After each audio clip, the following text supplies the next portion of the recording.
Hey everyone, welcome back to On the Fence Movie Reviews. Today we are going to be talking about WandaVision, Episode 5.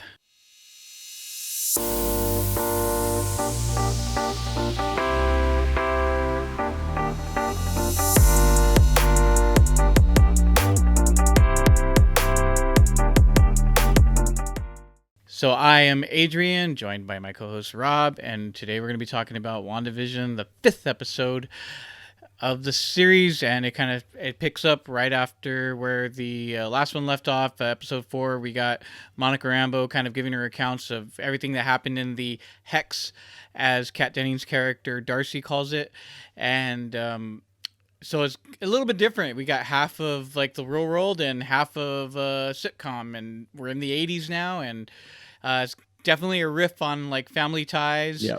and you see a lot of that the similarities there. And we see Rwanda's kind of created this world for herself, and the story starts to unravel as we go along here.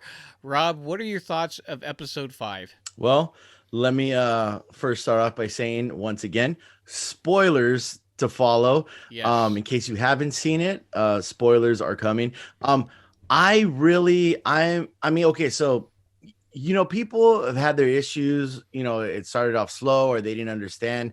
I've always had the mindset that okay, the bigger picture. I've said, I've told you guys that this is going to be a show that you probably it would be better served to a binge watch kind of show because of all Yeah. the secrecy kind of what's going on. But I thoroughly, even without the ending, I thoroughly did enjoy this episode because we we get a little more like they're giving us tiny pieces of, I guess I would say, Wanda kind of losing control. Like she just doesn't outright Yeah. lose control altogether, but tiny pieces. And I feel in this episode she kind of not completely loses control, but she puts, I guess, her foot down. She knows what's going on, and she puts her foot down as far as not, I was gonna say shield, sword, them trying to see what's going on and trying to get in there, sending drones in there. And Yeah. there's just certain I guess certain pieces of this specific episode that I just really enjoyed. The kind of like where it's supposed to be like the end credits of a show where Yeah. Wanda's like, okay, I'm going to bed now. And that's typically how these sitcoms kind of end. But where Vision's like, he kind of It's starts an like, no, art. we're not done Yeah. here because there's an Yeah. argument going And on. I Yeah. and I really I thought that was really cool and very smart of the writers of the show to do, just because we've never seen that before. And Yeah. and I'm really liking this show just because I had, like I said, I've had, had hopes for it. I had high hopes for it. I do, for me, I did get the Family Ties, but I also got and I kind of got a taste of like a Full House a little bit. Just like Okay. there was definitely 80s vibes, and that's kind of the foundation of what this episode was. But I got a little taste of like the early 90s, mid 90s a little bit in there. Yeah, you definitely get that at the end there with the whole sort of teaching moment trope Yes, that you get from the TV shows of that era, like right. what you said, Full House, even Family Ties, where it gets really serious in that last act, and Yeah. the dad has to come and give a speech. Where in this case, it's Wanda who's trying to teach the two twins about the finality of death and all of that, and you even get the sad music coming in with the piano and all of Yes, that, and yes. yeah, definitely. A lot of what you're saying, Rob, is what I agree with. I really do enjoy it. I enjoyed how they kind of split it up here, where it Mhm. was half sitcom and then half real world, trying to figure out what's going on. And they're taking in Captain Monica Rambeau's account here. They're trying to figure it out. And she's saying, well, if we can build this type of vehicle, maybe we can make it safely back into the hex. And she's like, oh, I think I know an astrophysicist or engineer or whatever who may be up for that challenge. Who is she talking about? I don't know. Maybe, We don't know, but I feel like the ending of the show yeah, might kind of open some doors to maybe some people she might be talking Yeah, and I about. think that's the biggest thing that this episode did and blew the doors off and opened up a world of possibilities, and that is with the addition of Pietro, who is, for those of you that don't know, Wanda's brother, Yes. also goes by the alias Quicksilver, who was played by God, it's Aaron Taylor, Aaron right? Taylor, yes, yes. As we know from shows like Kick-Ass and also Godzilla and other films like that. He played Quicksilver in Age of Ultron, but he dies in Age of Ultron. But the biggest spoiler of all is there is another Quicksilver in the X-Men universe played by Evan Peters. And so when the doorbell rings, she's like, I didn't do that. And so she goes to answer the door, and you get the shot of the back of the head. And at first I was like, wait a minute, is that because I wasn't really fully paying attention about the color of the hair. I was Okay. looking at the shape of the head, Okay. trying to figure out who that was, and it kind of looked like a Michael Douglas, Ant-Man, right? And I was like, wait, did he somehow find his way into this universe, like with like the Okay. Ant-Man and all that, but then Vision walks up and he's like, Wanda, who is this? And she's like, Pietro. And then it cuts to his face, and I was like, oh my God, Yep. is Evan Peters Quicksilver from the X-Men universe. So now we officially have that multiverse crossover from the X-Men universe, and they were talking about how they were going to do it, and Kevin Feige even talked about it a couple weeks ago and saying Deadpool is going to be a part of the MCU, and so now we are seeing that happen. And so now what role does Evan Peters Quicksilver play in all of this? And so I don't know, Rob, what are your thoughts on that? You know what, Adrian? I was watching this in the gym because I got up early this morning and I was like, I gotta watch this. And you know what? Audibly, like I seen the the silverish hair, the grayish silverish hair, and I was just like, and I audibly said it. The lady next to me looked at me and thought I was crazy. I was just like, no way. And then my mind just was blown because not only is it awesome to have, okay, so we're assuming, I'm not, I'm not gonna say anything's for fact here. We're assuming that this is going to be the new Quicksilver. However, they're gonna work it in. We're probably gonna find out. I'm assuming this is the new Quicksilver. I'm hoping it's the new Quicksilver. But my mind just opened up to this whole, like, okay, like, where is this going to go? And this is how I think this is how they're going to bring in the X-Men and, that whole universe. And then, my mind just was like, started going like, obviously I enjoyed the show, but I was just like, okay, like, this is like, I knew WandaVision was going to be an important part of, the MCU kind of going forward. Not like, I didn't think it was going to be like foundational important, but Yeah. the more these shows go on and the more the episodes we see, the more stuff is revealed. I feel like we're like, this might be almost the first Iron Man, kind of like the foundation Yeah, of it's kind of what, like the yeah, launching pad of the next phase of the what's to go MCU. forward, just based off all the stuff we're hearing, all the stuff that they've kind of opened the door for. So Yeah. I'm excited. I'm really excited. Yeah, no, so for me, I had a similar experience. See, I watched it when it dropped last night, Okay. and I think I texted you like Yes, at 1 yes, o'clock in the yes, you morning. did text me. I was like, well, who's texting? I know, my wife was like, who is that? I was like, oh, it's just Adrian. And I was watching it. My wife was asleep. I was watching it, and I like you. I audibly was like, "No way!" Like, "Oh my God!" Yeah. And yeah. she kind of, my poor wife, having to work the next morning, wakes up and like rolls over, like, "What's going on?" Like, and I was like, "It's Quicksilver, Evan Peters." Who? Like she even cares, right? But like what you said, and I was like, I wasn't like, I knew, okay, at some point we're probably gonna see Doctor Strange, hopefully, in this episode, because she's gonna be tied into the next Doctor Strange film, Right, right. in the multiverse of madness, and I assume that that's going to tie into the show, Okay. and but I was not expecting this, and I was expecting the X-Men to somehow be worked in, probably through the Doctor Strange film, and even probably the Spider-Man film, but I was not expecting this, and so I mean, it was crazy. I was like, I can't believe Yeah. it. Yeah. But you know what? There's a lot more that I kind of want to talk about. Like, the character Agnes. Okay. How at the beginning of the show, it's almost like she breaks character and she's like, Right. "Hey, do you want me to do that again? Do you want me to take it from the top, like an actor would in a scene when it breaks down?" And she's like, Yes. "Go. Do we keep rolling? Do we want to, you know?"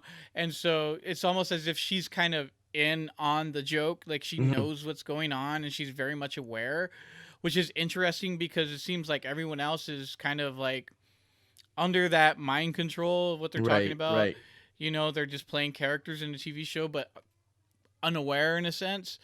Um, and then as we see, Vision is sort of becoming aware to it, Yeah, he's kind and of when catching they get on. that email, from the Wanda effect, or whatever, I forget what they call it, like the Wanda occurrence or something, and then it's Norm, the character where Wanda kind of, or not Wanda, but Vision sort of uses his powers Hmm. to kind of snap him out of it, and he's like freaking out, like, oh, I'm in so much pain. Where's Right. my sister?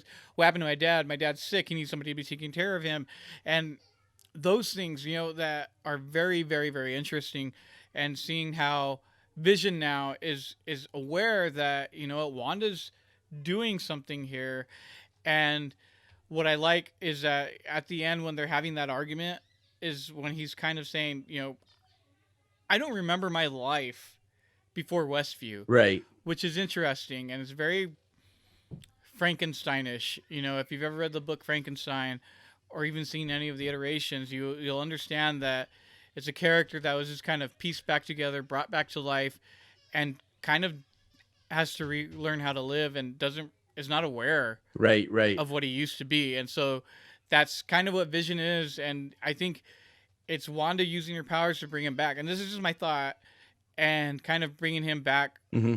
from her memories, and so I don't know, but again, those are just my Well, thoughts. And well, oh, well, go ahead. well, yeah, no, well, I mean, some good thoughts. As one does when something like this is dropped in your vision, you start to go down the rabbit hole. And but one thing I did hear before, because there's a scene in this episode where it actually shows through security camera footage, pretty much right after the events of Endgame, Wanda going to where they held Vision's body, or Yeah. his corpse, or whatever his sentient being, where she goes and takes it. So Uh-huh. I had heard that that was supposed to be kind of like like an end credit scene at the end of Endgame that they just decided not to put in. Not to put it in. And for this is probably why they decided not to put it in there, because they put it in WandaVision. So you know what? It's just it's so crazy right now, because it's like, is Wanda really in control of everything? Yes, and that's another question that I kind of have, Yeah. because there are So certain parts where, again, she's not in control of the mhm, twins. She can't control the twins. right, Again, with the character Agnes, who keeps just saying stuff, and like she drops little things out there. But also with Vision, it seems like she can't fully control Vision. She can right, kind of control more or less what he sees, but not so much himself. And also, there are parts where I think in that part where there's a conversation or the argument that they're having, and she's kind of saying like, "I don't know how we got here either." I think is what she said. So like, kind of saying like they just kind of there, and so she's just kind of going with the flow, right, right. I and so I uh I think, again, this is, pretty much everything we're saying here is just like our speculation and what we think.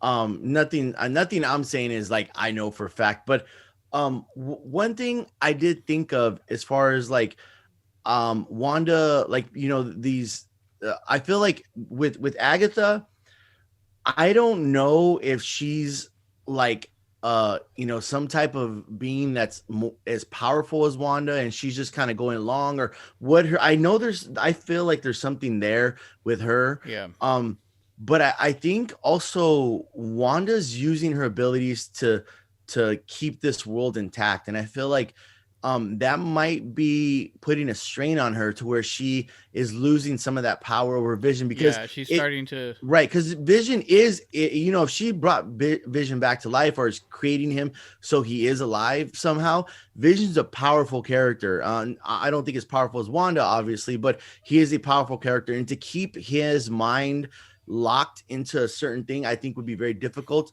And also, just based off of what as far as like the twins, from what I Mhm. know, they already seem to have abilities, because they're just making themselves grow, I guess, when Yeah. anytime they have kind of hurt or whatever, they're making themselves grow to get out of that moment. So I think they have some kind of abilities, and maybe if Wanda created them, maybe some of her powers got transferred to them, and they have Yeah. maybe some of her abilities, so that's why also then that would make them powerful beings as well. So maybe it's harder, because we've seen when she was trying to, when they were babies, and she was trying to get them to stop crying, she Yeah, made she can't. she made Vision leave the room, and she tried to do it, and she just couldn't do it. So maybe these powerful beings that are around Wanda are just a little more harder to control. I don't know, but I'm really Well, enjoying where the show yeah, is well, going. and one of the things too that like what you're talking about, how she may be losing control or whatnot. Mhm. One of the things that I noticed, and maybe I'm wrong, but this is what I noticed and what I gathered from it, how I felt about it, was that part at the end where the, the doorbell rings, right? Okay. And she's like, "I didn't do that," because remember earlier in the episode where Vision's like, "Oh, like someone's gonna show up." Mhm. Oh, Conveniently with an item that we need, and yeah. it's Agnes, right? Yeah. Meaning, like, Wanda knows and somehow kind of controls people and like gets everything that they need or whatever. Mhm. And so the doorbell rings and she's like, I didn't do that. Right. And then it cuts back to Kat Dennings' character, Darcy, Dr. Mhm. Darcy. And she's kind of running towards her desk and she looks at the TV. But if you notice that the alarm is sounding at that point, Right.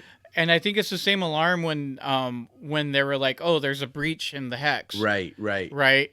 So this possible character is someone that kind of entered the hex, like kind of breached it, right? This version of Quicksilver, Right. and it's not someone that Wanda created, because remember when she opens the door, it's almost as if she doesn't recognize him. Right. She's like, Pietro, like is that you? Like, because you're kind of like my brother, but I don't really recognize you, Mhm. and so again, that's the thought. Like, is a new character entering this realm Right. that isn't fully controlled by Wanda, and so that's a thought that I had. I don't know, but No, I anyways, mean, no, I mean, like, honestly, with the addition of Evan Peters as, like I said, he's Pietro.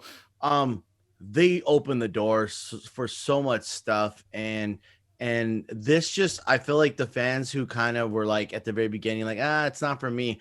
I feel like this just went and like, no, this, they threw some hooks out there, and they're yeah, they're gonna reel those people in, because now we're getting yeah, a full-on MCU show. So like I said, I'm excited to see what they do. I still feel like I don't, because I was reading an article, and just listening to people talking, that they were saying that they talked to Elizabeth Olsen, and I think it was Feige, about there's supposed to be some kind of like Luke Skywalker moment, like in the Mandalorian, where yeah, where Luke shows up. Spoilers for Mandalorian. Where Luke shows up, and I don't think that's, I mean, as cool as Evan Peters is, I think that's cool. yeah, But honestly, and I know you were talking about Doctor Strange, and that would be pretty cool, but honestly, I think just because the next movie lined up is Spider-Man, and they're talking about Tobey Maguire and Andrew Garfield, and kind of multiverse kind of going on there. I wouldn't be surprised if one of the Spider-Men actually showed up like there was some kind of rip in the multiverse, and a Spider-Man showed up because Yeah. the next movie coming up is And a that's a Spider-Man very movie. real Yeah, possibility. I mean, again, and this that is would the be a way Luke where, Skywalker like, moment. with her doing this, and is it causing a rip in the fabric of space and time, and Right. in all of those things, and somehow Peter Parker ends up in there, and it's a specific Peter Parker, either Andrew Garfield or Tobey Maguire, and and that's how Doctor Strange sort of Yeah, gets involved, right? yeah, Because we need to sort of restore balance and order and get everybody back into their proper universes or what have you, right. and that's how it goes. I don't know. I mean, this is crazy, but It's a good crazy. Like yeah, no, this it's is definitely awesome. good This is crazy, awesome. and you know what the thing is too is from what I heard and read was that like this is only going to be a 1 season show, Okay. and so I think the payoff is Doctor Strange, and kind of like what you're saying about the whole Luke Skywalker movement. Hmm. I think the issue is with that is like we kind of are, or I think most people are kind of expecting Doctor Strange to show up in Right. some form or way. So I don't feel like Doctor Strange is that Luke Skywalker moment, Hmm. and then I don't. I mean, I would be disappointed if the Evan Peters is that if that's what they're talking about. Yeah. So hopefully there is like kind of like what you're saying, a totally out there character that nobody is expecting. Nobody is like really, Professor X even. Who knows? I don't know. Yeah, dude, that would be awesome if But if Professor X showed up. But which one? Which one? Patrick Stewart. I don't know. Or even James McAvoy. I Yeah. don't know. It just depends on who they decide to bring in at this point. They could bring them both in because there's a rip in time and multiverses. They could bring them both in. Yeah. Boom. Yeah, you know what? That would be great. I'm all here for it, and I guess the biggest issue Same here. I've Same had here. with this series is not so much the series itself as much as it's the promotion of the series. Is Yeah. people just really had no clue what it was, and I was talking to a friend of mine today about it, and he's pretty well versed in all the MCU. He's seen all the films. Okay. He's a big fan of all of them, and he like watched the first episode and told me that he was just like bored and like wasn't fully understanding like what was going on. And so I feel like Marvel and Disney could have done a better job of getting that information out there about what this actually is and what the potential is and what it kind of means. And so I think it would serve, and I even told him because he only watched the first episode. I Mhm. told him, well, I think maybe you're better off. Why don't you binge episodes 1 through 5, and then I think you'll be way better off for it, and I think you'll be totally invested in it at that point. This is going to be. This is going to be. I mean, we're looking at it as okay. It's a weekly TV show. And now, I didn't know if they were doing a second season or not, but, just you saying that, you've heard there, it's just a 1 season. This is pretty much I don't know what, 3 hour movie, 4 hour, 3.5 hour movie that they just decided to cut up into 20-minute Yeah, segments. exactly. It's like Wanda getting her own film. Yeah. So, But they're giving it to us in this, television format, which like I said, as the episodes by themselves, especially those first 3 episodes, Mhm. which kind of serve as like a first act, right. and then that fourth episode is kind of like the tying in of those first 3 episodes. Right. They definitely make more sense as the episodes go along, and so I think what they're doing is giving a lot of replay value because as each episode goes along, it gets better and better. Right. And, it gives that replay value. Okay, I got to go back to that first episode, that second episode, whatever, catch those little things that I missed. Right. And, Right. it definitely does get more enjoyable as it goes along. So, And I that was one of the things. So it would be good and bad. One of the things I did not like was these 20-minute episodes. But at the same time, exactly what you said, you're more likely to go rewatch a 20-minute episode as opposed to watching, let me go rewatch this hour-long episode. Yeah. So I feel like with every episode that they're revealing something, because I've done it, I've gone back and be like, oh, I got to watch it again because it's only 20 minutes. So, Yeah. so I think you're right there. Yeah. Well, guys, thanks for watching our long-winded review of Yeah. episode 5 WandaVision. Why don't you comment down below and let us know what you thought of this episode and actually the series so far. Have you been enjoying it? Have you been bored with it? Do you think it's just somewhere in the middle? Also, don't forget to click like, subscribe, and share with all of your friends. And follow us on Instagram at On The Fence Movie Reviews. And remember, we will catch you on the fence. WandaVision.